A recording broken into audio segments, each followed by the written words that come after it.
Good afternoon, everyone. Thank you so much for being here. I know this is a really hectic week with hopefully everybody's graduation events and school ending and summer starting. So I really appreciate everyone being here. It is Thursday, June the 3rd, 2021, and this is the Land Use and Natural Resources Committee meeting from the Sacramento Area Council of Governments. And if you would join me, we will start with the Pledge of Allegiance. I pledge allegiance to the flag of the United States of America and to the republic for which it stands, one nation, under God, indivisible, with liberty and justice for all. Thank you very much. And Madam Clerk, would you please call roll? Yes, thank you. Before I start roll, I just wanted to announce a few housekeeping tips.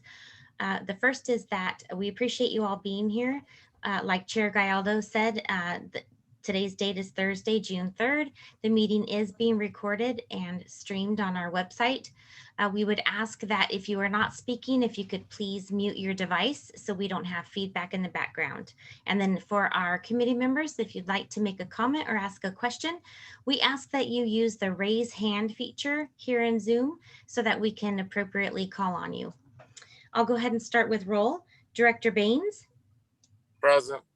Houlihan. Here. Clark Kretz. Here. Frost. Here. Gore. Here. Harris. Here. New. Here. West. Absent. Vice Chair Kennedy. Absent. And Chair Gallardo. Here. Thank you. Thank you very much. We will open first with public comment and an opportunity for anyone to comment on any item that is not on the agenda.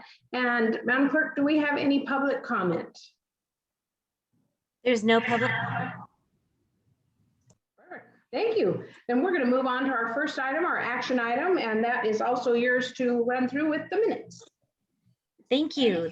The minutes of the previous meeting are attached in your agenda packet. Staff recommends approval of the minutes as submitted. Happy to take any questions if there are any. Any questions? Move to Anyone? approve. Supervisor Baines moves to approve. New Thank you. seconds. We have a move and a second. You caught those, then roll call vote, I guess. Yes, sir. Thank you. Director Baines. Aye. Houlihan. Aye. Clark Kretz. Aye.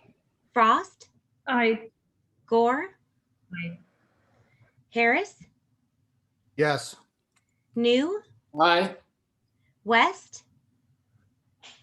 Absent Vice Chair Kennedy. Absent Chair Gallardo. Yes. Thank you. Motion carries. Thank you. Well, we're going to move on to our first action item, or excuse me, our second action item technically, and it is our Regional Early Action Planning Competitive Grant discussion. And it will be Jennifer Hargrove who will be leading this presentation. Afternoon, I'm Jennifer Hargrove with your SACOG staff. I'm going to be using presentation number 1, which is posted on the SACOG agenda webpage. Get this started here. Go. Today, I am requesting that the committee recommend that the full board approve the staff recommendation for the Regional Early Action Program Competitive Grants Project Awards. I will go over the application process and the award recommendations, but I'll start with a quick refresh about the REAP program overall. The 2019 State Budget and Assembly Bill 101 created the REAP program for regional agencies like SACOG and our peers across the state to receive one-time funding for housing planning. SACOG has been allocated just under $6.8 million in total, and this money is coming to us through HCD, the State Department of Housing and Community Development. Overall, the state's goal for the funding is that it's used to accelerate housing production, but that's through planning activities. And so as we at SACOG thought about how do we best utilize these funds for our region and our unique needs, we brought forward a framework to this committee and the board over a year ago, probably more like a year and a half ago now. And we started with these guiding principles. Of course, we support the state's goal. We want to accelerate housing, but also to support our MTP SCS goals, we want to specifically also support an increase in housing product choice and an increase in housing in our infill areas. Because this is one-time funding, we also wanted to demonstrate to the state how we as a region could be innovative and leverage this funding with our other efforts, such as Green Means Go. And I'll be circling back to that point because that's exactly what we did with the competitive grant program that we are going to be discussing today. But I'll finish up with a quick background before we get into that. In early 2020, the board took 2 actions to approve frameworks that together outline how we would spend our almost $6.8 million in REAP funds. So this slide shows at a very high level the major program areas and how we've allocated the REAP funding. So earlier this year, I've been giving the committee updates on progress on these first few items. And last month in May, I was here sharing information about the non-competitive grant program, which is where, the most significant portion of our REAP funding is being allocated. So I'm not going to go over most of those today, but I'm happy to talk about any of those or answer questions. But today I'll focus on just the last major milestone action for this REAP program, which is the competitive grant program. A moment ago, I mentioned it was the policy decision of the board to use REAP to leverage Green Means Go where possible. And this competitive grant program is the significant opportunity that we took to do that. So the statewide goal for REAP, again, we know is focused on the housing crisis that we're experiencing statewide. It's really aimed at accelerating housing through planning and process changes. And then in our region, we have our Green Means Go strategy for reducing vehicle miles traveled and greenhouse gas emissions.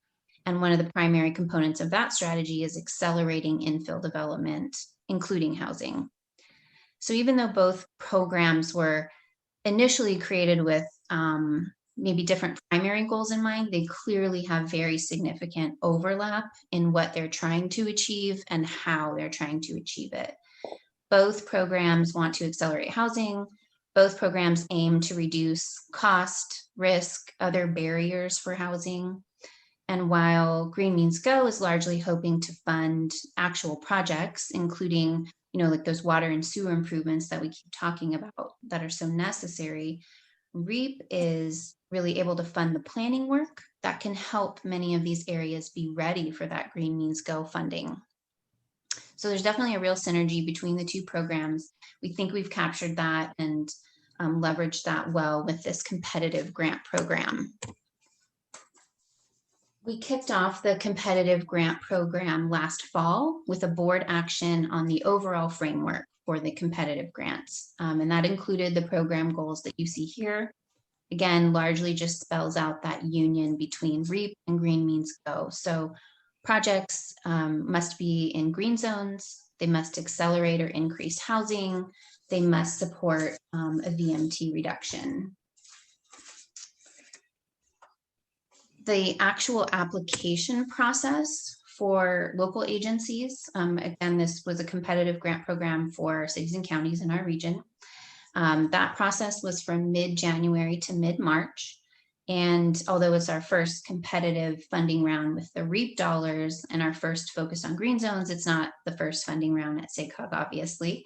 So we were able to take some of the positive improvements and pieces from our transportation funding round and use them here. So for example, we offered application assistance and pre-application meetings to anyone who wanted that. We tried to have a very simple application that was online, that didn't require council or board resolutions. We really wanted to streamline the process to take some of the learnings that we've heard from our more significant funding rounds, but also because this is just $1.7 million, we didn't want to have a very cumbersome process. And presumably this is a pilot. or it's because it's a one-time funding. We really wanted to be cognizant of not overburdening and having an application that felt like most felt like they could join and be in the process for. Additionally, similar to our regular funding rounds, we had a review committee. They met, they reviewed the applications, they met, they discussed, and ultimately recommended projects for funding. The review committee included 2 SACOG staff from our housing team and 2 external agency staff. Their discussions really centered around overall project understanding and then project impact in terms of how much potential housing could happen as a result of the project, how significant we think that is, the type of housing, the potential for VMT reduction. And then ultimately the review committee recommended 6 out of the 7 projects that applied for funding. I do really want to stress that that was really because of the limited funding. All 7 projects were well received by the committee, all have the potential to make a positive impact on housing and VMT and really advance our green zones. So it was difficult, but we do have limited funding. So it was highly competitive.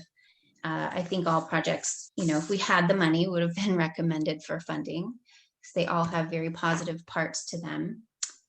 On the screen here is the list of projects. Since there was only 7, I put them up here, but it's in attachment A of your staff report as well.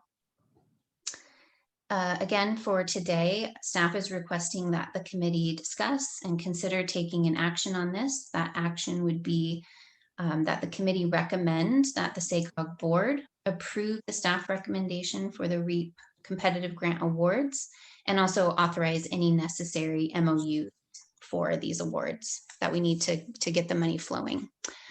So with that, I'll stop sharing my screen. Happy to answer any questions and turn it back to the chair for your discussion.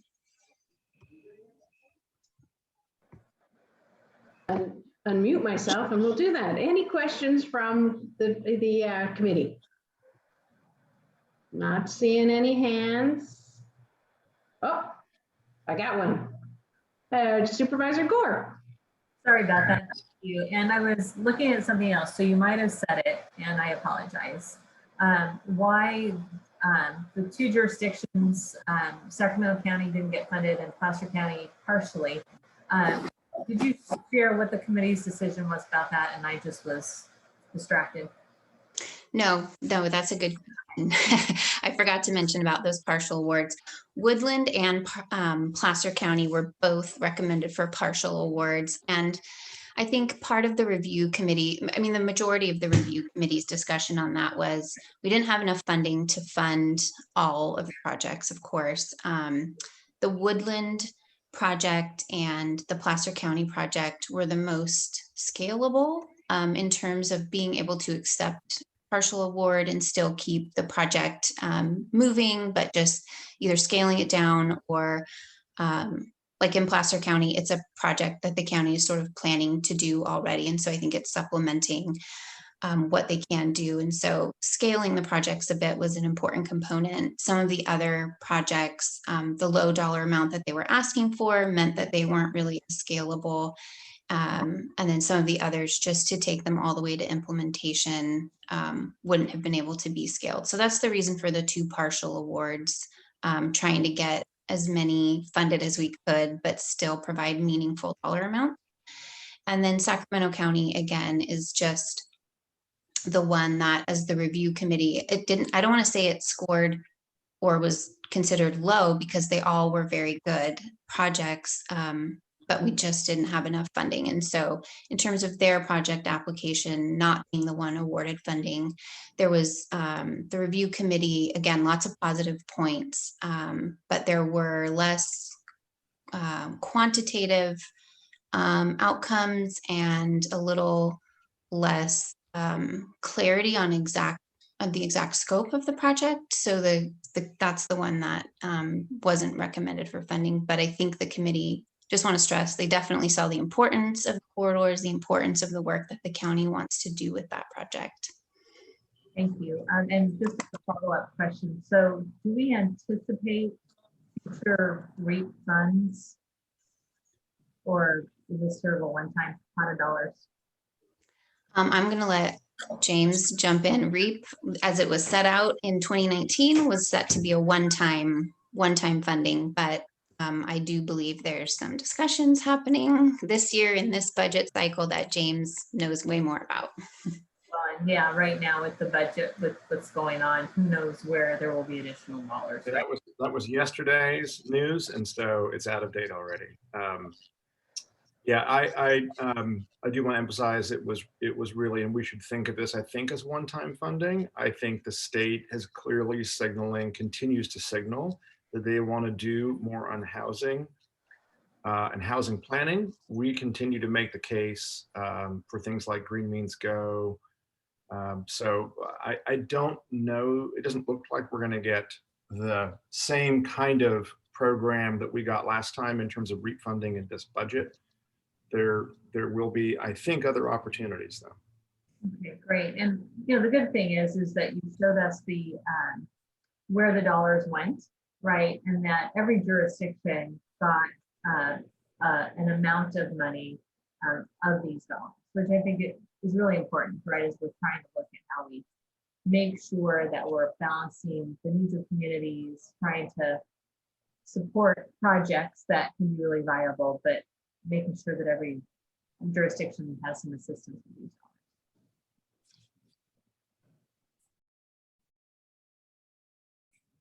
dollars. Thank you. Any other questions?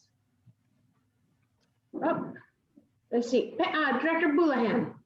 Yeah, I was wondering about like Sacramento County not recommended. I figured like Lord knows Ileton needs all sorts of infill and sewer and water projects.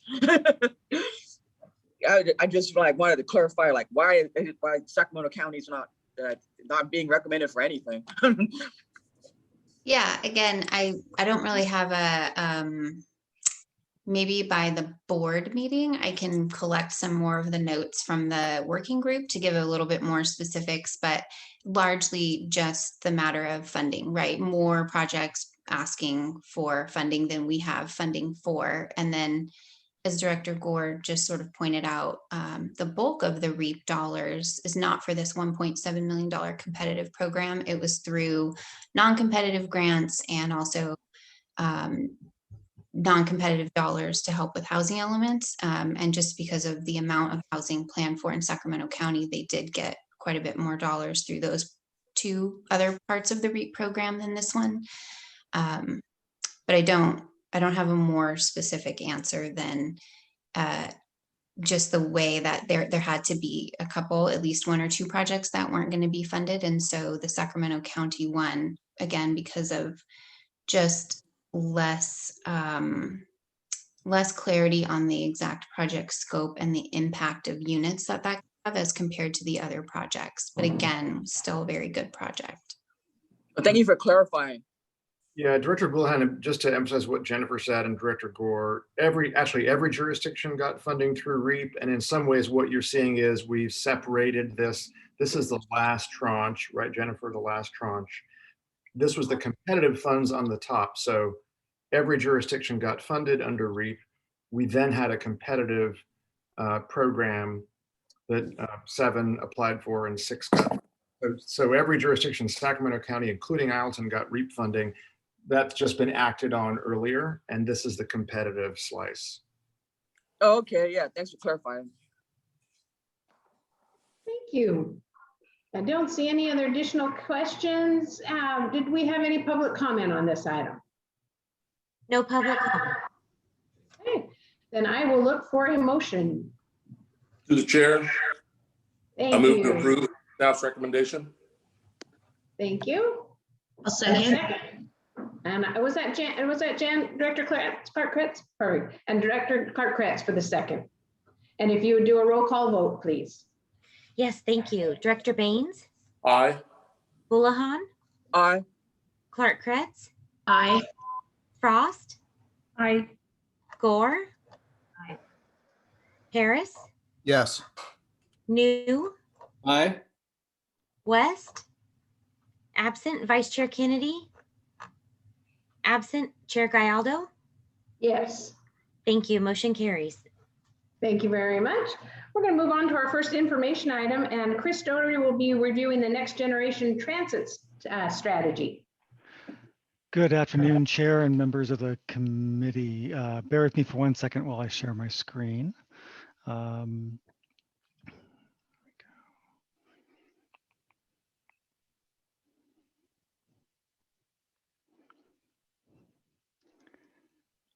Can everyone see the shared PowerPoint?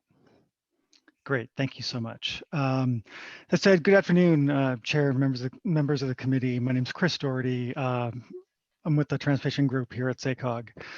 The item before you this afternoon are the draft strategies for the next generation transit study. I am seeking your feedback today on those draft strategies, and I'll walk you through the majority of them. We are anticipating bringing this back to the full board later on this month with a full draft plan on the 17th. So you'll have a second time to address these as well.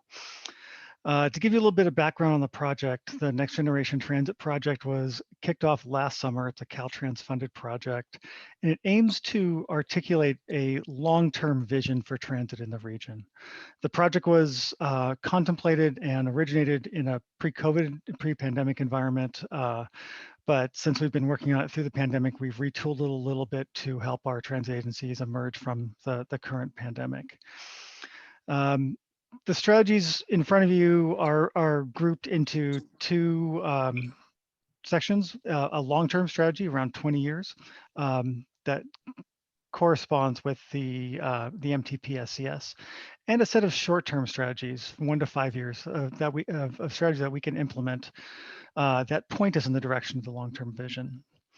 This work has been guided by 2 stakeholder groups, a policy advisory committee, which is made up of representatives from community groups and business organizations, and the technical advisory committee, which is comprised of the transit operators in the region.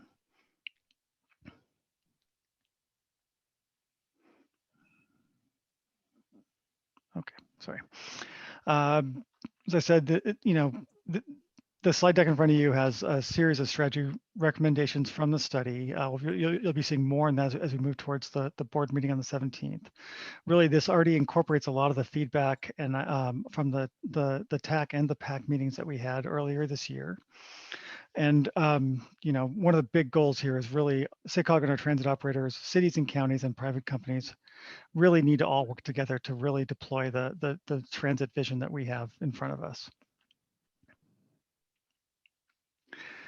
So why are we working on this? The MTP SCS envisions considerable amount of growth in our region. A lot of that has been accelerated in the last year due to the pandemic. We've seen a lot more growth in our region than we're probably ahead of the curve on that now. The region will be older by the end of the MTP SCS, and those in disadvantaged communities currently have fewer choice in mobility moving around. They're usually transit dependent or are walking and biking. But simply put, we cannot accommodate this growth in the region if we continue to drive alone for the majority of our trips. Transit is key to this vision as the majority of regions' growth are expected around our transit corridors.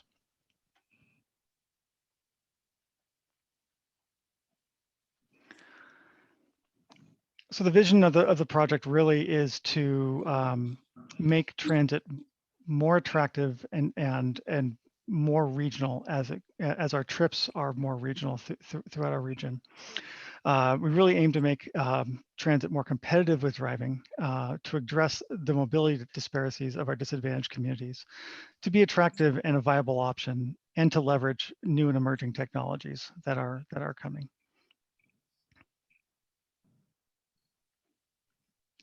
So the existing conditions analysis that was completed for this project really identified some key barriers to our current transit system.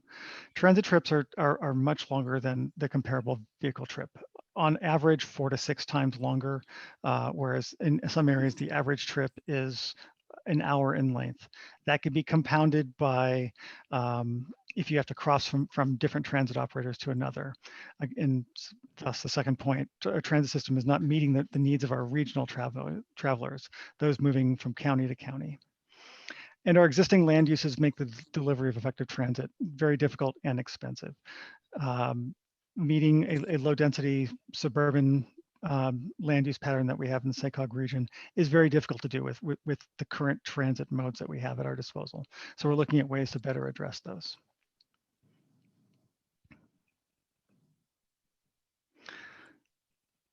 The context for the strategies as we move forward is, as I alluded to earlier, there's been a major demographic shift in the Sacramento region. We've seen a lot more growth than was expected over the past year. We need to address that. Funding, on the other hand, has been a lot more scarce normally, and we have some fairly significant funding constraints in our transit agencies to move what we need forward. Riding transit is slower than your average comparable vehicle trip, especially in hard to reach areas and especially in our rural communities. And we still have large disparities around travel time and cost in our disadvantaged communities. We really must address those as we move through this project. So as I stated earlier, this slide in front of you really tells the story of how regional our trips are. This is using the replica data from one of the big data platforms that we use here at SACOG, have been experimenting with to identify where all trips happen around our region. This is using big data, cell phone data to analyze, and this looks at the top 10 destinations that are not downtown Sacramento. And you see big employment centers pop up here. You see Rancho Cordova, you see Roseville, Woodland, and Elk Grove, and parts of Arden on here. And also what's not listed in here because the map, Yuba City. But this really speaks to our trips in our region, many cross county boundaries, while our transit agencies are sometimes constrained by those county boundaries. So we need to better serve our residents, we need a more regional outlook on our transit system.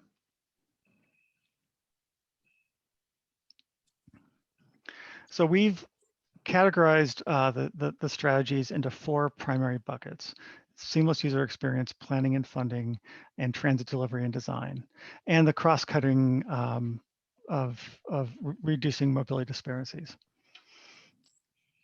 So I'm going to go through the set of strategies. I'm going to kind of go over them at a high level. There's a lot of information in the following slides. I understand we can definitely available for questions afterwards if you want to get into those, but I think to address them at a high level is probably the best use of our time right now. There we go. Sorry, my slides aren't moving forward. There we go. So for seamless user experience, this really speaks to how to make transit, the cohesive and comfortable strategies really kind of aim to have our systems operate as one coherent integrated system. These are a set of strategies, both short and long term, that will aid in that, while our connected strategies really look at how can we better address first last mile issues, accessibility issues to bus stops. Can we use new mobility options like microtransit and micromobility to get to better augment and to work with transit? Some of the feedback we received from our policy advisory committee and our technical advisory committee on this really focuses around the policy advisory focused on really those day-to-day trips, or focusing outside of those day-to-day trips. We focus a lot on commute routes and errand trips, but how can we use transit to increase economic development? The accessibility to our stations, they need to be easy to get to and in close proximity to other activity centers, and more tangible near-term strategies. While the technical advisory committee really focused on, we need to fix the nuts and bolts of the issues we have now, but we do need to work towards better regional trip planning.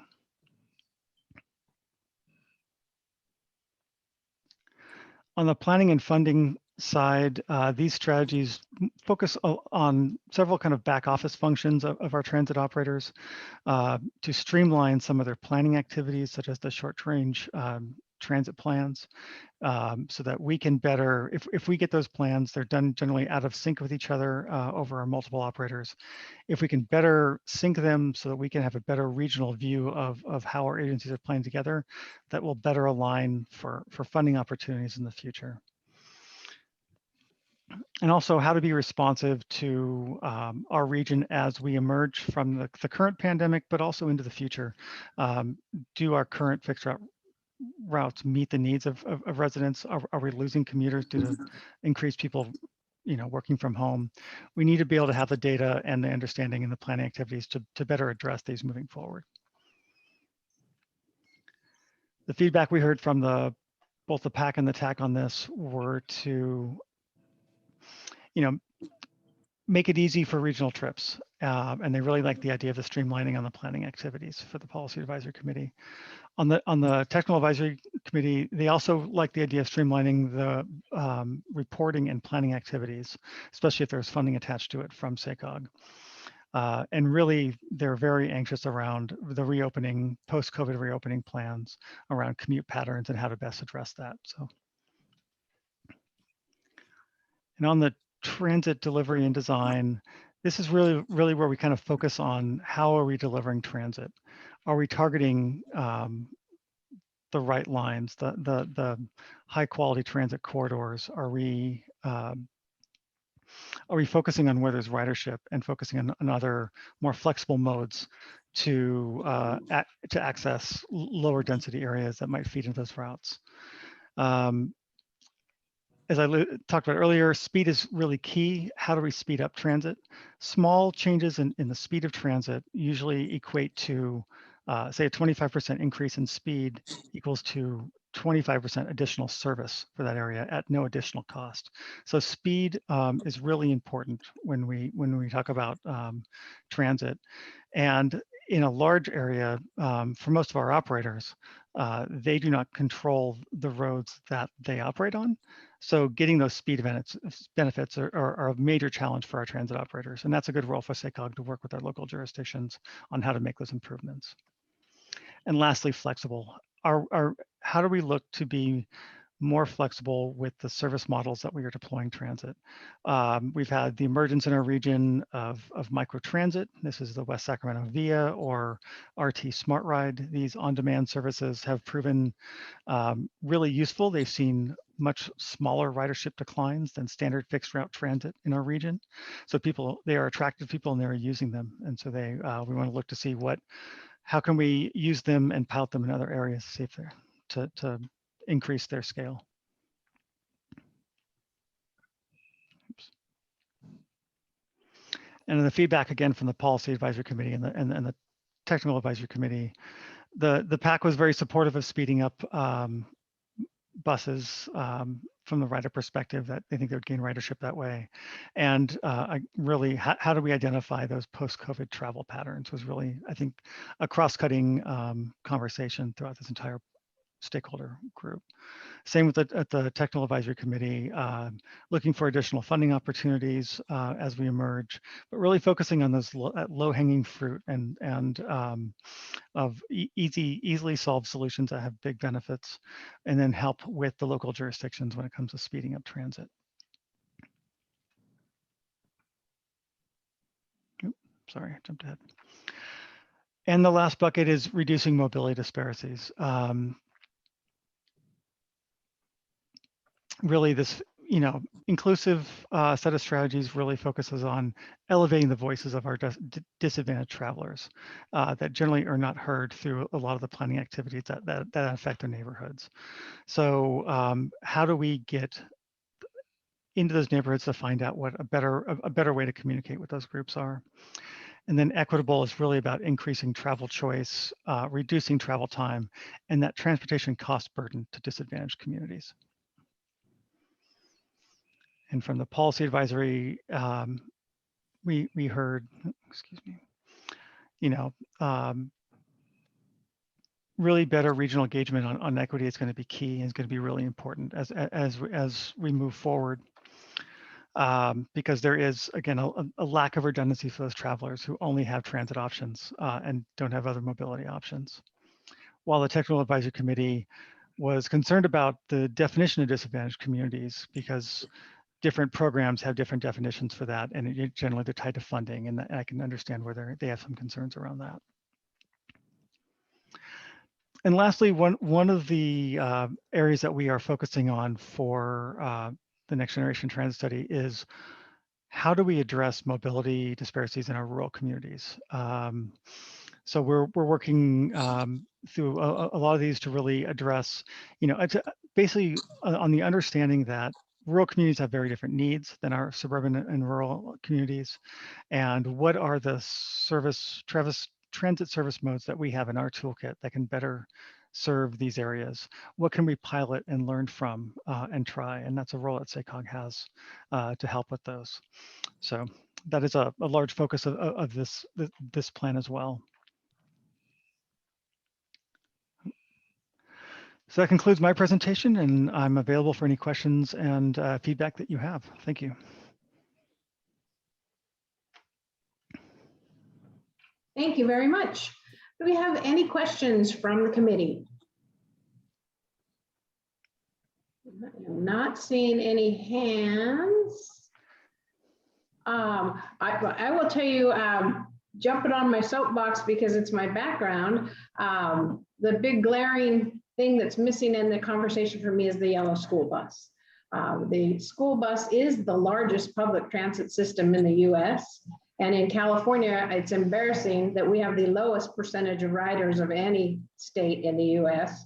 I think the average is around 59%, and we're at under 15%. And when you look at it, every single city, I know every one of us sitting here has issues with school traffic. It's that window in the morning and in the afternoon that shuts us down in certain areas. And this is the perfect way to support getting cars off the street. 60 kids can take 60 cars off the street to put one bus. But the problem in California is there is no funding source. They have to use classroom dollars if they choose to do it. So a district like in Director Frost's district with San Juan, they don't do any regular ed transportation because they can't take classroom dollars to do that. So that's how, when we know we can take cars off the street and put them in vehicles, which, by the way, NHTSA has said is the safest method of transportation in the US is a California school bus. So we can clean up our community traffic. We can provide clean air because they're clean fuel buses. We can absolutely get at the highest safety rating to put kids on a yellow school bus. And I tell you, I have a couple schools that I would be beyond ecstatic to have some traffic taken away. Anybody that's got kids and have dropped them off knows exactly what I'm talking about. So I think it's been over 35 years since this funding issue was addressed in California. And so everybody got capped at what the enrollment was a school district at that time. So I know for Elk Grove, we had about 16,000 kids and now have almost 70,000, and they're still funded at the $16,000 our student level. So if we want to get some cars off the street, let's talk about getting a system that's already there in place, and they're all going to one place at one time. We're not worried about how do they get from that bus stop to somewhere else. So I would sure like to see that conversation included in this. Thank you. Any other questions, input from anyone out there? Okay, and Lynette, do we have any public comment on this item? No public comment. Oh, and I apologize. I see Director Frost's hand up. Well, that was very astute what you just brought up, Jill. And I remember a few years ago we did a pilot in Orangevale with rideshare, and I am not sure how that went. And I believe that was with the assistance of SACOG. It may not have been, and I can't remember if that was before your time, James.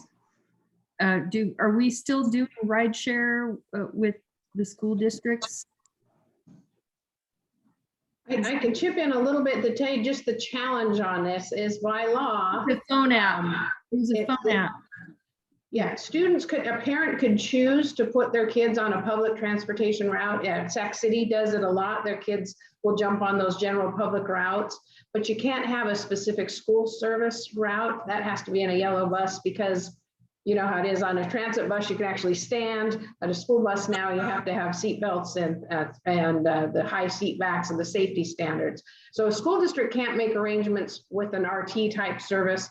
A parent on their own certainly can choose to use it. So that's been kind of some of the hang up, I think. And plus it's a completely different jurisdiction, funded under a different jurisdiction. So it's a conversation in another board, I guess. Director Frost, if I'm glad you remembered that that grant that we awarded. I don't have the status on it, but we could certainly bring it back because we didn't think it was a very innovative approach. It was basically an app for carpooling with San Juan Unified, and really trying to figure out a way that we could get students and either parents driving their kids or students driving themselves if they were overseeing to go together and to pool. So I don't have the staff, I think, unless any of my staff on this committee meeting today right now knows the status. Otherwise, I know the staff who do, and we can get back to you with an update on that. I know it's a little bit off topic, but since the chair had brought that up, it occurred to me I had not gone back to see how that went, because I remember thinking, what parent would put their child into another adult's car without knowing a lot about them? And it was a phone app that actually checked it through the Megan's Law. And I guess you had to qualify to be in the app. So it wasn't just anyone that you were sending your child with. So it seemed like a good community program, but I don't know if the parents actually used it. So we certainly liked it, and it got our attention, right, from sort of an innovative way to exactly what Chair Gallardo just said, which is to tackle school traffic. And I would say it actually is on topic in some regards, and I'll look to Chris for this too, but this Next Generation Transit Initiative is so important because we're trying to help our partners move from agencies that move buses and trains to moving people. And that's easy to say and hard to do, but it's that suite of services, right? It's not always going to be a 40-foot bus. It might be that microtransit vehicle. It might be shared ride. It might be Uber Pool. It might, right? So that's the shift that we are trying to, I think, spotlight with this initiative. That is so important, and the pandemic, like it has done for most things, has really just accelerated the disruption in the transit industry. And so in many ways, now it's more important than ever, I think, that we have a short-term challenge, which Chris outlined in that 1 to 5 year window, mostly just having our operators survive, but then a 10 to 20 year opportunity that we believe we've got to start planning for now. I just want to say, yeah, it was a disruption, but the minute things opened up within 5 minutes, the commute home to Citrus Heights went from, the quick ride with no traffic to the traffic is back. I don't know if anyone else noticed it, but I was shocked at how fast everyone just jumped back got back into that routine. So anyway, well, thank you. I would like to hear how that went. I appreciate that. Okay, thank you, everyone. No public comment, then we will move on to our next item, and that is our regional growth projections and our own Garrett Balladrose. Oh, thank you. Yeah, thank you, Chair. I'm happy to be here. Really what this is just a status update for this committee. We wanted to let you know about some work the staff's about to undertake. Of course, get any feedback or input you have before we get too far along. And that work is what we call the regional growth projections. And it's really a building block for our the region's next metropolitan transportation plan sustainable community strategy. So I might be the first one to say it, the 2024 MTP SCS. You heard it here first. You might say, well, Garrett, that's a long ways away, 2024. And I'd say, yeah, it is. But it takes that long to put one of these things together. There's a lot of complex work, and it's a very multifaceted document.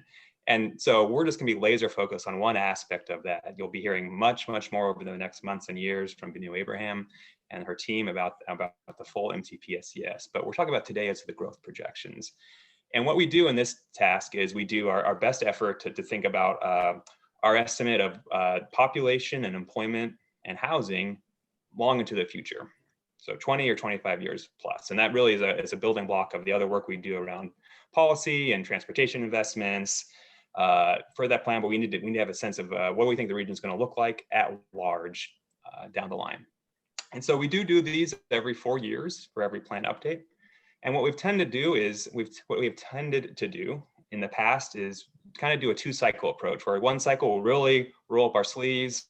We'll work with a contractor, a demographer, who's a sort of state leading expert on this, to make sure we have our best thinking around sort of growth trends, not only at the regional level, but the state and the national level. And then traditionally the next cycle we'll sort of use that as the starting point to update them. So that's what we're proposing for this work moving forward. The last plan, so the plan that this board adopted in 2019, was really that deep dive into the growth projections. And so we see that as a very key starting point for this work moving forward. Of course, you'll say, well, gosh, a lot has changed since 2017. You know, we just heard from Chris about COVID and about James. We're very much taking that into consideration. And so what the approach is to use the existing growth projections as a starting point and continue the process we've been doing with engaging with stakeholders and regional experts such as university demographers and our peers across the state to kind of get our heads around where we think the region will be moving forward. So we also try to pair it with another recent product we just did. And actually, Lynette, if I wanted to bring up a couple slides, so if you could unshare your screen. And that's called the Regional Progress Report. And again, the Regional Progress Report was almost a look backwards of where we've been. And the regional projections, I get them confused myself about which one is which, is the look forward. But just to get a sense of some of the findings from the progress report itself, I pulled out a couple slides. This is the attachment A in your item, right? What we do in the projections is we start with jobs. We think, how many jobs is the Sacramento 6-county regional economy going to have through time? And so, of course, a very important input on that is just the trend line to date. And so you'll sort of see 4 buckets of bar charts. The far left is our region compared to the state and compared to some of our peers. And you'll see we're green here in the 6-county Sacramento region. You'll see we've been growing faster than the nation as a whole, which is sort of this purplish maroon color. And we're about 1% over the 20 years, prior 20 years, 2000, 2020. But if you look at it in individual periods within that 20-year trajectory, right, you'll see a very different lived experience. Where, of course, a very fast sort of booming time before 2008, of course, the Great Recession, and then the recovery post-recession, what you don't see is the 2021, which we talked about in the progress report, right, the COVID. But what we try to do in this project is think about almost smoothing out the cycles, because we know the economy is cyclical, knowing that shocks will happen, such as COVID, but think about sort of broad-based where we'll be 20 years from now. And so we've sort of seen through time the region being about 1% job growth, and that's where our existing forecast is moving forward. But that's something we'll be looking at. And when we think about that job growth, it really delve very deeply into the different sort of what we call sectors of the economy here in the region, and what we think are the faster growing ones and where we think are the ones that aren't growing so fast. And so we'll look at things like, oh gosh, we've really been growing in health and education the last 10, 15 years, right? Less so maybe in manufacturing. What does that mean based on projections for those industries, both in the region and the state and the nation? And so the first part of this is the jobs. And that's the way the methodology has flown through the last several cycles based on our work with the state sort of demographer who leads this. It's starting first about thinking about the economy in the future. And then we think, what is the population, right, that fills those jobs?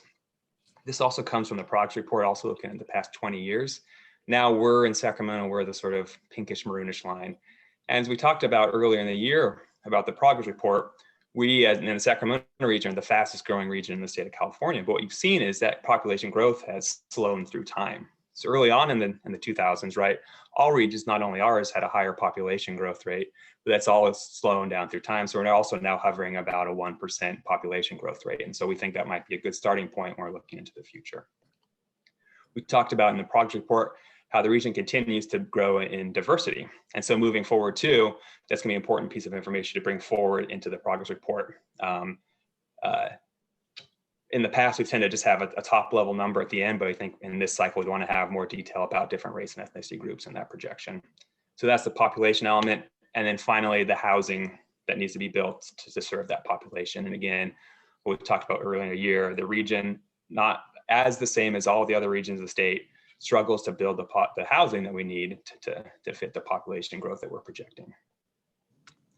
Rapid sort of walk through of some of the stuff we talked about earlier in the year, but I thought it was helpful to situate it and sort of, that was sort of the look backwards of where we've been, and we're shifting to now is sort of the look forward of where we think we'll be. And again, it's sort of the underpinning of the work we'll be doing in our long range plan, the 2024 MTP SES. I'll pause because I see Supervisor Gore has a question about the chair, through you, of course. Thank you. Just a quick question. Did I hear you say that there's been about an average of a 1% job growth annually in the region? Is that what you said, Garrett? Correct. Yes, 1% job growth. And that outpaces the nation as a whole, which is about a 0.6% job growth. When you do these, the small differences in percentages really add up over a 20-year time frame. So this region as a whole, the past 20 years has grown at about 1% in jobs. And of course, the point is that's not every year. In the recession, there was a big drop, and then it was quicker after that. But if you average it out, it's called an average, a CAGR, or compound annual growth rate. It's about 1%. And that's helpful in comparison to what the nationwide average is, right? Exactly. I'll see it's a decent amount of job growth. Yep. What we've also done in the past projections, we'll do in this one as well, is we compare ourselves to our peer California regions. So the Bay Area, LA, and San Diego, and it was the same thing where our job and population growth was a faster growth rate than all three of those regions. We anticipate that as well. If you're following the news about just the state in general, you see population is really slowing in the state of California. Really, though, that's a coastal story. If you look at, I'd pull it back up if there's interest, that graph, complex graph of way too many colors of all the different regions in the state. You look at the Bay Area, you look at LA, you look at San Diego, gosh, their growth rate, is barely above, 0.1%. Our region continues to have a steady population growth, and us and the rest of the San Joaquin Valley are the fastest growing portions of the state. So that's something we do compare ourselves to. We'll convene our peers at our fellow state cause counterparts in the state, and traditionally our growth has been faster than those, and we anticipate in this projection update it'll probably be a similar story. So really, I think those, oh, go ahead, Chair.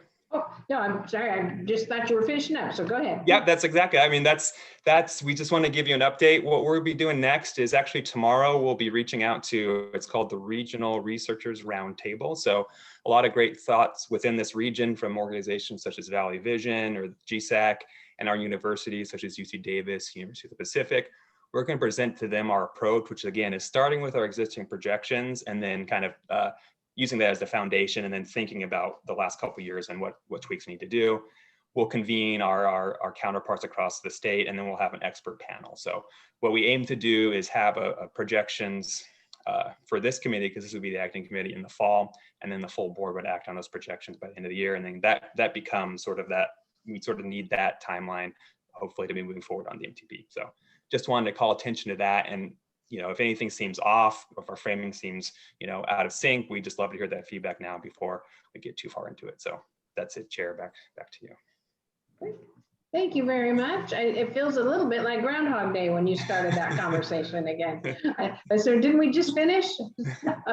Thank you so much. If there aren't any other questions, do we have any public comment on this item? No public comment. All right. Thank you very much. We will move on then now to our Sacramento region goals for our parks and trails, and Victoria Cacciatore will be leading the discussion. Hello, good afternoon. Thank you for the lovely introduction. Yes, I'm Victoria Cacciatore and the project manager for the Regional Parks and Trails Strategic Development Plan.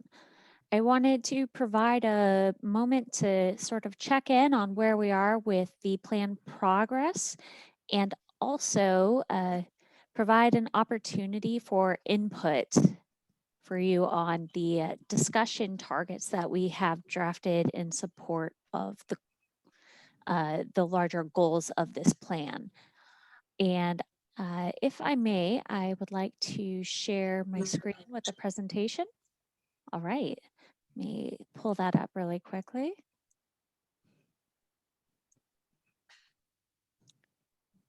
And probably turn my camera off to not tax my internet connection.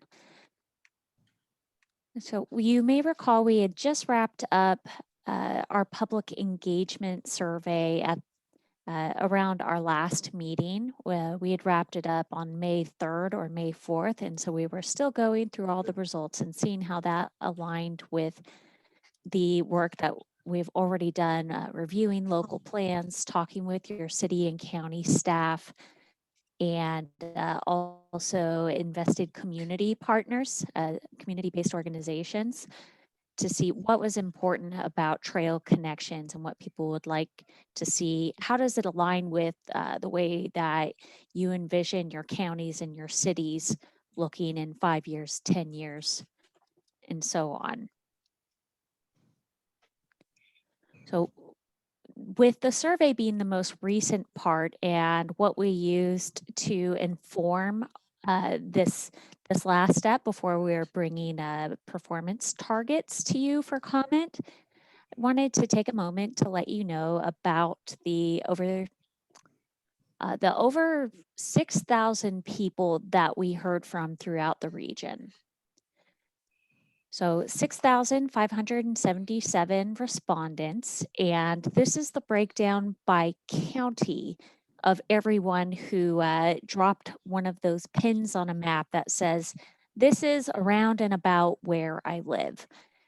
This is largely relative to population throughout the SACOG 6-county region, the one exception being that El Dorado County had a higher response rate than Yolo County did, even though Yolo County has a few more residents than El Dorado County does.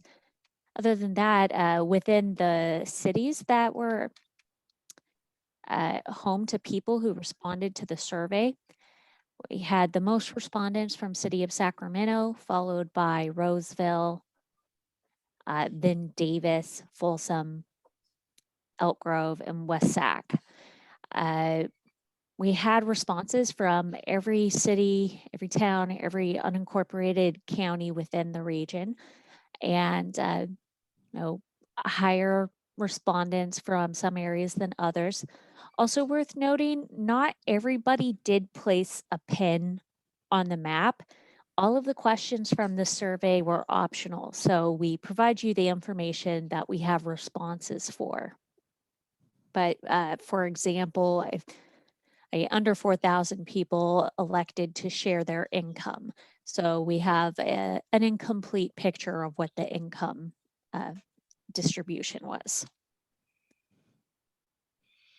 This is the dispersion of responses throughout the region. So hopefully not providing too much specificity, when you zoom out to the 6-county level, but you can see that there were responses from all over, all the cities, all the towns, and then a sizable number from unincorporated counties as well. So within the ethnicities reported from people that took the survey, wanted to point out some areas where we have an oversampling and in others where we have an undersampling relative to reported ethnicities, like what you see in the American Community Survey and what you would see in the Regional Progress Report, like Garrett was just mentioning. So we have an oversampling of respondents who identify as white or Caucasian, not of Hispanic descent. We had about 69% of people saying that that's how they identified responding to the survey, which is an oversampling relative to 51% of the regional population that identifies as white, not Hispanic. Could say that we also have an oversampling of American Indian and Alaska Natives, 3% of the survey respondents versus 0.05% of regional population. That, I believe, is actually a result of targeted outreach that we did with on-the-ground partners, the Sacramento Native American Community Health. We had an undersampling of people who identify as Latinx or Hispanic, 10% of the survey respondents relative to 22% of regional population, and an undersampling of people who identify as Black, 3% of the survey respondents versus 6% of regional. We got pretty close on people who identify as Pacific Islanders and people who identify as Asian. And for the household income, as you can see, just over 3,000 people of those over 6,000 who responded to the trail survey elected to divulge what their household income is and how this relates to what we know to be the incomes throughout the region. It's roughly double the amount of people who earn 150,000 or more per year, and double what the population share of people that are earning 100 to 150,000 per year. It's about representative of people earning 50K to 100K per year, and it's between a quarter and a third of the share of people that we know to have a household income of under 50,000 per year. So I wanted to pause. It's a lot of statistics. We had asked all of these questions because we wanted to know how the survey results related to our populations that we serve, and then also to just point this out. This is one of the reasons why it's not a direct. If people said they wanted to go to this Costco, then by all means, we're going to make sure that a trail goes to that Costco. For one part, we were looking at the survey to represent the different values that people hold within their biking and walking connections. What do they want to do? What does that mean to them? But also, we wanted to be able to look at it to see if within the respondents that we did hear from, are there any meaningful differences between what the person who is earning between 100,000 and 150,000 is making each year? Like, are they expressing different needs and values for their biking and walking connections than the person who's earning under 50,000? And again, it's not a big enough sample to be scientifically and statistically valid, but from the snapshot of people who volunteered information, there were not any major differences between what people said they wanted to get to and why. So we'll continue to look at that. And I know that when we're looking at everything from the region level, it is going to present a more simplistic view of the day-to-day needs of people. This is part of the still incredibly important role that every city and county has for best meeting the needs of their residents, such as how they're going to get to school, how they get to these other places where maybe a regional trail network is not going to be the most logical connection. And or was there a question? I believe Director Frost has her hand up. Yes, Victoria, I have a question regarding the demographics on based on, is that race? Is that what you call that? More on ethnicity within this. Okay. My question relates to how do we determine who to ask, what these categories are? And the reason I'm asking is because the Slavic community has told me recently, they always pigeonhole us in the white category, but we really are Slavic. So I was just curious about that. we had, you'll see this last column of I prefer to self-identify. And that is where you get more of the answers that kind of fit into that, where it's like, I don't want to, or I don't feel like I am white, even though that may be what like the only kind of category that kind of addresses this. So we had a number of people who elected to self-identify, and they can't really be smushed into any other category. So I think, or that's the sort of information that we would provide in the full report out. And I can provide more information about that after the meeting if anybody is interested. Well, I think they were wondering why they don't have their own category. So I wonder who decides on these, that these are the important categories. We have so many different. Yes. I mean, we have so many more. We probably have 3 times that in our region. Mm-hmm. Different people from different places or ethnicities. Yes, and I think that it's really, it's part of the survey design, and we started with a recommendation from the consultant who developed the survey and what they use in a lot of other places. And then we cross-checked that with what we use for our long-range plan, the MTP, and also looking at the ACS data or American Community Survey to kind of see where we would be able to draw parallels. So I could do that sort of run through that we just did of where we have higher response rates versus where we have lower. So I think that in the interest of a more localized survey where maybe you wouldn't be relying quite as heavily on ACS data or something that's going to be regionally uniform, there's always the opportunity to split out more groups based on what you know the population to be. And we were trying to create something that was slightly more standardizable within this.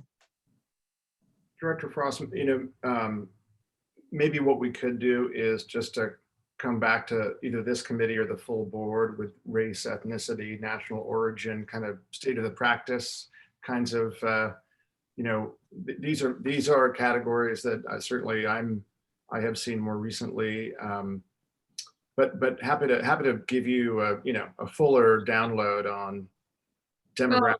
Well, I'm not trying to make more work for you guys. I think the point, there's a lot of talk about race and ethnicity lately, but we're such a melted, we are many of our people are half of 2 different things, or they may not consider themselves one, or they may have a mother who's white and a father who's black, or they may like our Slavic community, they culturally have a very unique and separate culture, and it's different than the Ukrainian community, which maybe. So I think the point I'm bringing up is that it makes it look like there's a whole lot of white Caucasian, but I'm not sure that is accurate, because we never know. There's a whole bunch of different different cultures and ethnicities that fit into that category of white. What we say is white, but I'm probably sensitive to it because I have a district that has different unique issues and challenges based on different cultures that you would never know by looking at them, that they, because they're the same color, but they come from a completely different culture or background that impacts the way they react in a community. So I'm not trying to make more work for you. I just wondered how we come up with these categories, because there's so many more than that. So I don't think you can get them all. Maybe it's just too much. I don't know. But we're talking a lot these days about you know, systemic racism and pigeonholing people into categories. And I'm not sure, you know, we're getting the whole picture. That's the point I think you know, that I wonder about. Okay, thank you. Thank you, Director Frost. Victoria, were you finished with your presentation, or you want me to open up for other questions? That is, this was the information about who responded. I haven't told you what they said yet, though. Okay, thank you. Which is admittedly more exciting for most people. Well, and I appreciate Director Frost's question. There's lots of subcategories in that group. As a family of Spaniards, it comes up often in our conversation in our home. We're not exactly sure where we fit.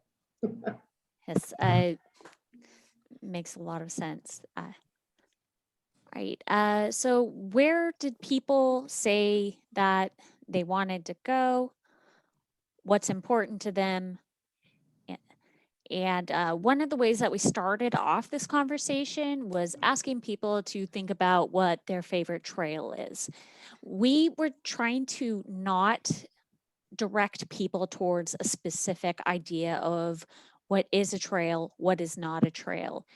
For anybody who might have taken the survey, you might have found it curious that some of the region's most, and I'm using air quotes, famous trails were not pictured on the survey, because we didn't want to create this expectation that everything through this plan is going to be equivalent to the American River Parkway.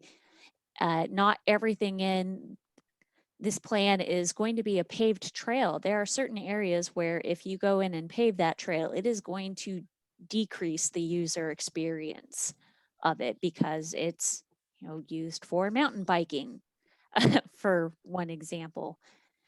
But of what people said were their favorite trails in our region, what they called out as why it was their favorite trail, half of those were called out because it was a place for people to see beautiful examples of nature that are specific to this area. It's taking them to parks, it's taking them along rivers.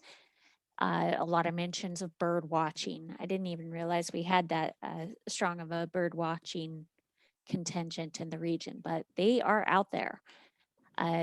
People were also, about 20% of them noted that their favorite trail is one that they could access easily.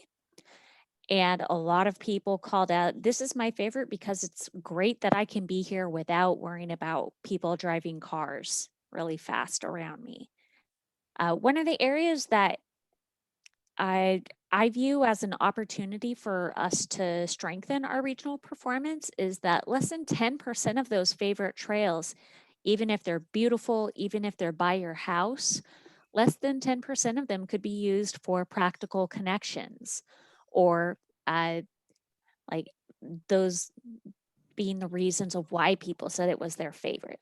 Granted, there were still about 9% that said, I have a beautiful car-free way to get to the grocery store. They do exist. Those are in the comments, but there weren't quite as many noting that it could get them to somewhere where they would want to go. So this is a heat map that shows about where those trails were. There was also a great snapshot in last month's The Current about what people said were their favorite trails of the region, and just new places for you guys to check out when you have a moment, and on a day when the digit, or we're not getting into triple digits.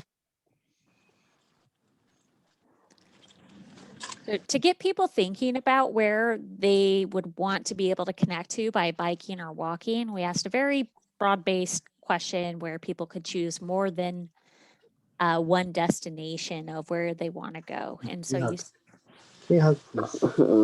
see a lot of people Around that for half a second. lot of people interested in the opportunity to exercise, and also a very strong percentage of people who say that they want to go have fun.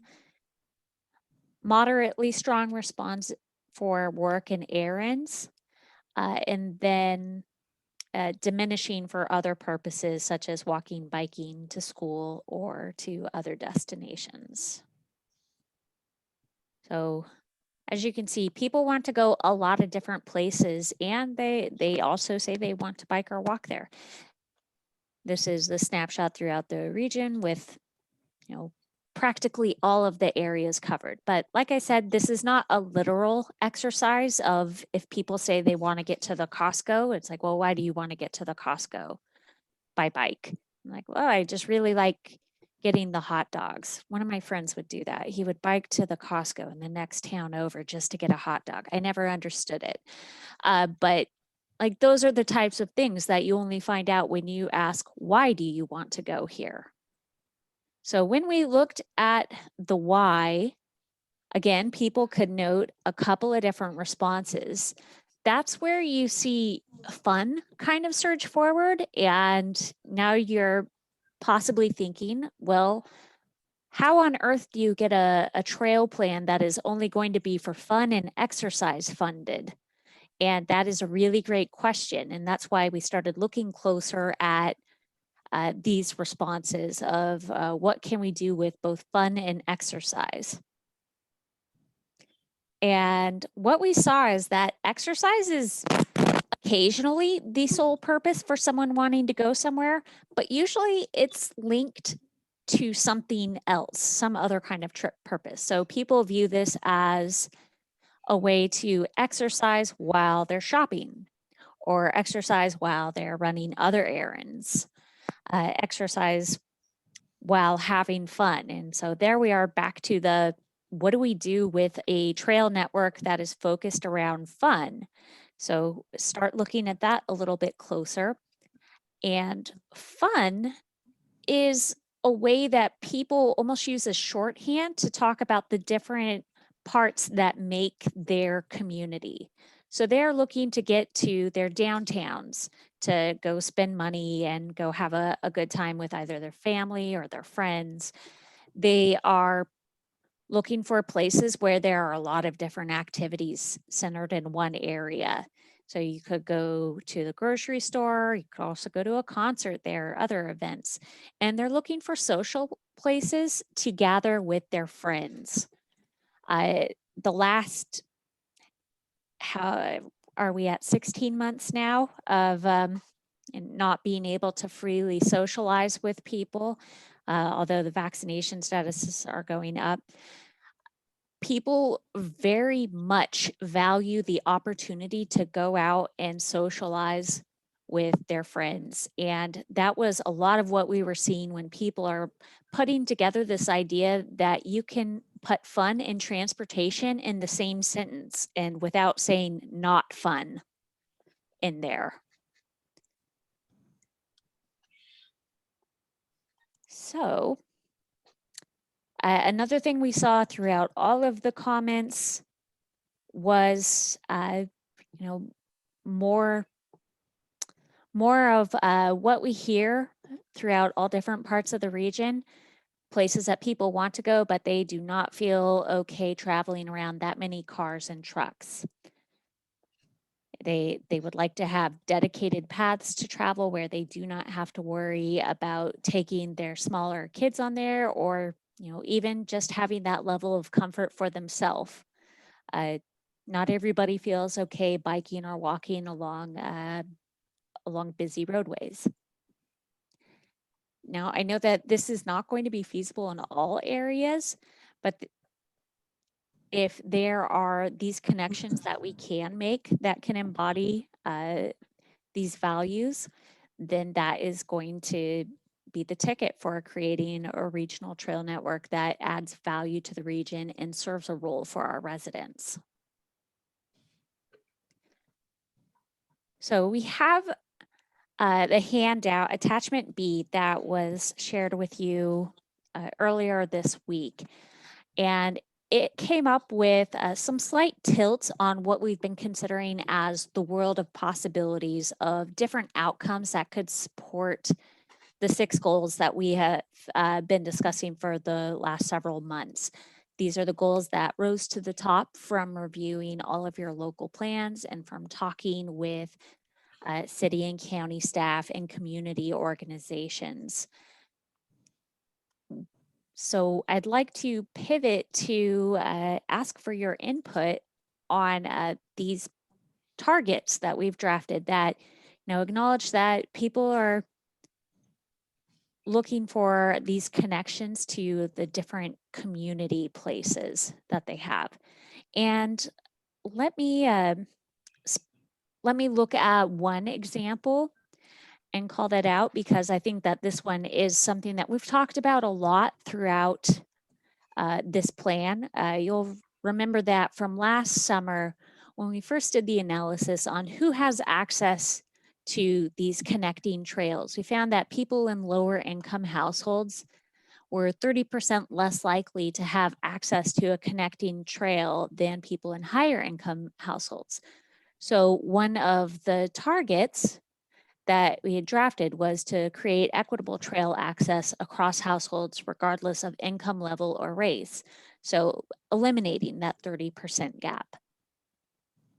So with that, I'd like to turn it over to you for your input on these goals or on these targets as they're drafted. Victoria, do we have any questions or comments? Director Frost. Victoria, I have noticed in my very short time in public service that in the communities that build these trails and people move into a trail situation, they love it, they use it, and it's like a wonderful asset to the community. And in communities where they did not have the trails and were trying to put the trails behind their house or through their neighborhood, it's very upsetting. And there's a sense of, we're going to bring vagrants and criminals to look in their backyard at their children. And I wonder if, I think that's one of the biggest challenges that we've had in my community, in getting the community to just be willing to embrace a trail system that could be amazing. And I wonder if there's a way when there are some trails that through a difficulty are moving forward. And I wonder, as we're doing that, and the ones that we have done that with, if there's a way to continue communications with those communities, to reach back and get feedback on, and do some kind of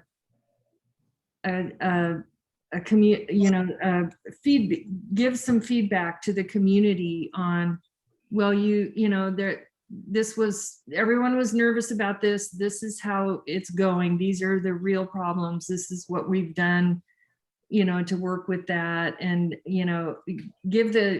I guess what I'm talking about is, this is decades. I mean, this is something that will take decades to do. It's not something we can quickly do. And I think it could expedite if we could find a way to change the way people think about these trail systems. But I don't know how to do that. And so I'm throwing this out as I think it's a consideration to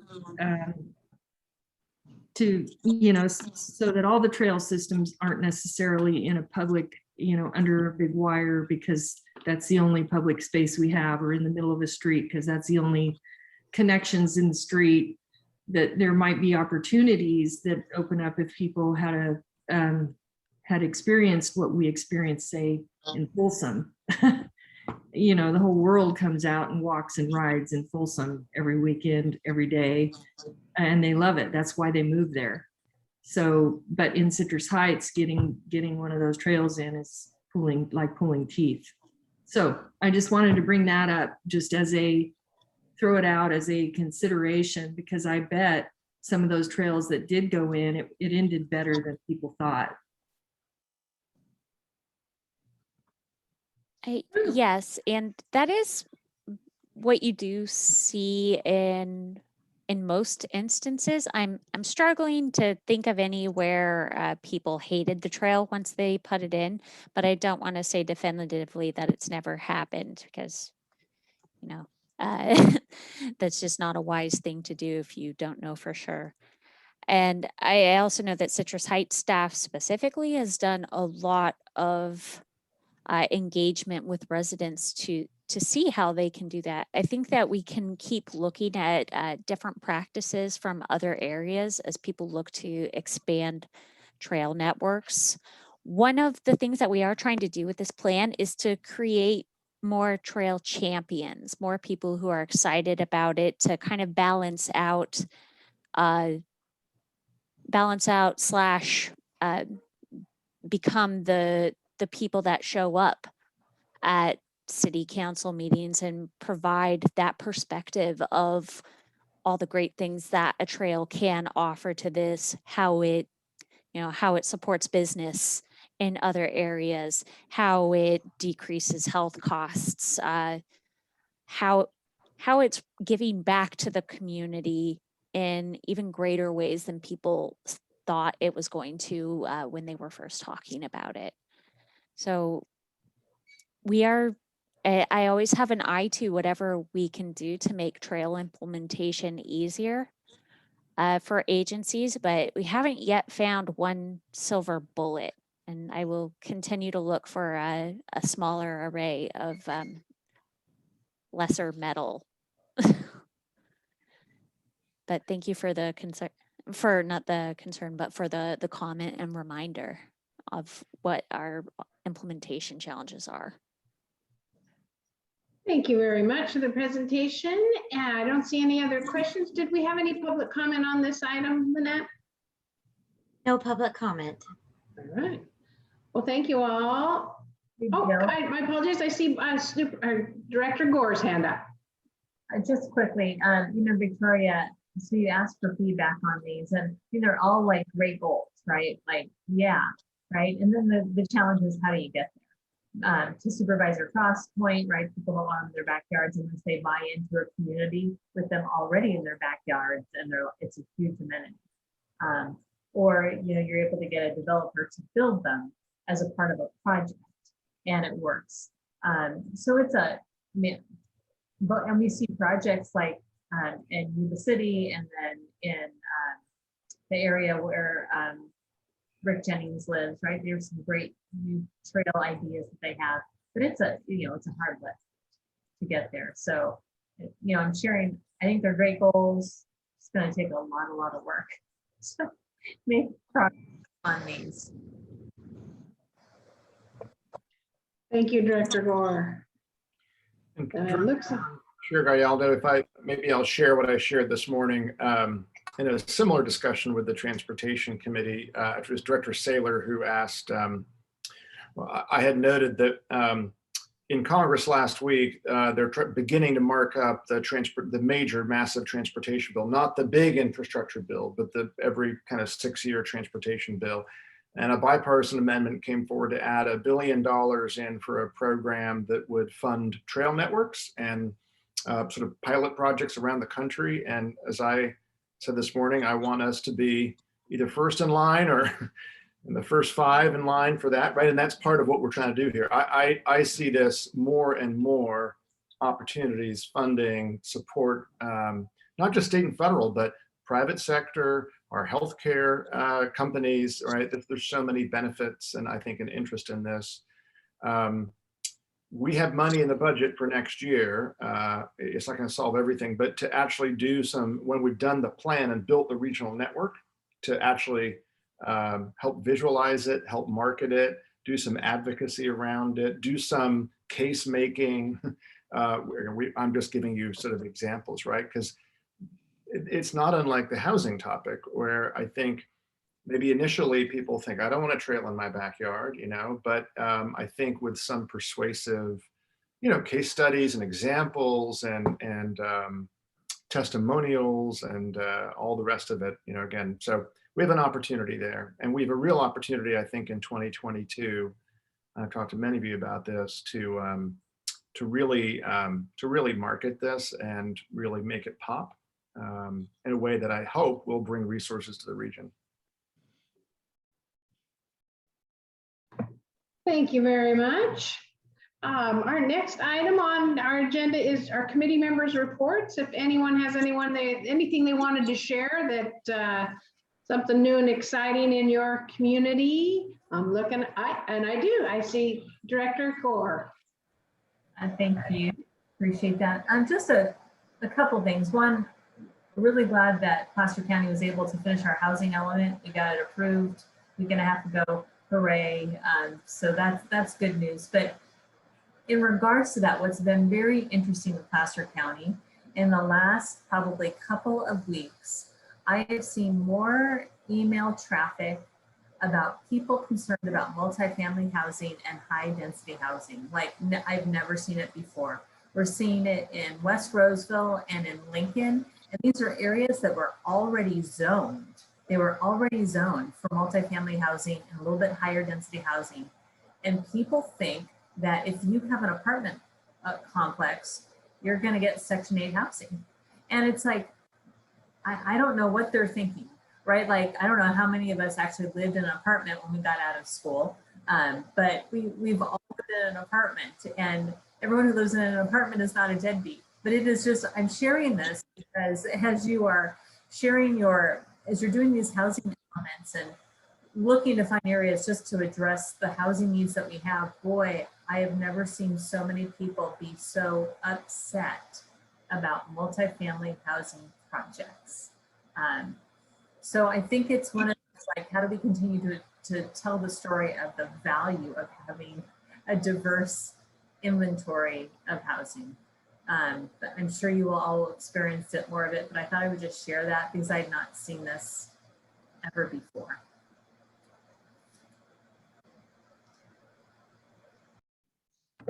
Thank you. I gotta unmute myself. It is always entertaining. Thank you. I'm happy to hear about your housing plan. I could tell you a couple exciting things in Rockland. We opened up the Whitney Ranch Parkway, which is a great way to relieve some traffic and connect us with Lincoln. We're excited about that.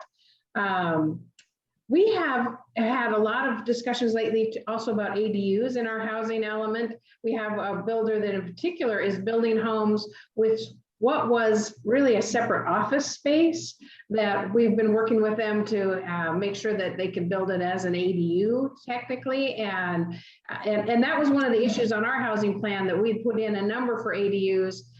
There were some concerns because they said, you don't have the historical background of building that many. And then we had to remind everyone, it's because everything's changed since then. Nobody even thought that we could do ADUs, but we're feeling like we may be able to hit. Well, I think we definitely realize that we're going to be able to hit some higher numbers there. And I know Placer County's getting a bunch of applications, so that's pretty exciting. And at our last meeting, I thought the most interesting thing is we talked about park and trails. We had I've never heard of it, and maybe you all have, but we had our first request. That's something that we are actually looking into, is building a bike pump track. So it's a paved track that would be something similar, I guess, to a skateboard park, but for bikes, where you get the momentum and go up around the hills and turn around. So all kinds of fun new, it seems like every time we turn around, there's a new sport popping up that we've got to find a way to accommodate. So I think that's the new stuff that's happening in Rockland. Anyone else in any of their jurisdictions want to share anything? I see Director Harris. Yeah, thank you, Jill. You bring up pump track. We recently approved a park in Yuba City that included that. They built it there.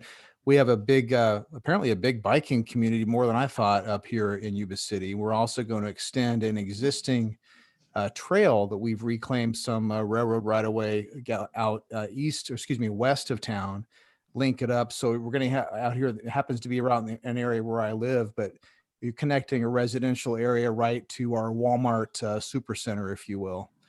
And the vision is to continue on that railroad right away all the way into a major intersection with our old part of town, and hopefully over an old railroad trestle on into Marysville and out into Yuba County. So we're really excited about the trail network opportunity. We also, as James mentioned, we have testimonials for the trail coming through our residential area, which we don't really have a problem with homeless folks, but it also depends where the trails are, because in our geographic area, when we reclaim, for example, the tops of levees, that tends to be where our homeless folks congregate and live down in the river bottoms. And so homes that are right on the other side of the levee tend to be frequented by the folks that have expressed the concerns. So we have both here. But regardless, I don't think it's a problem that is going to be unsolvable.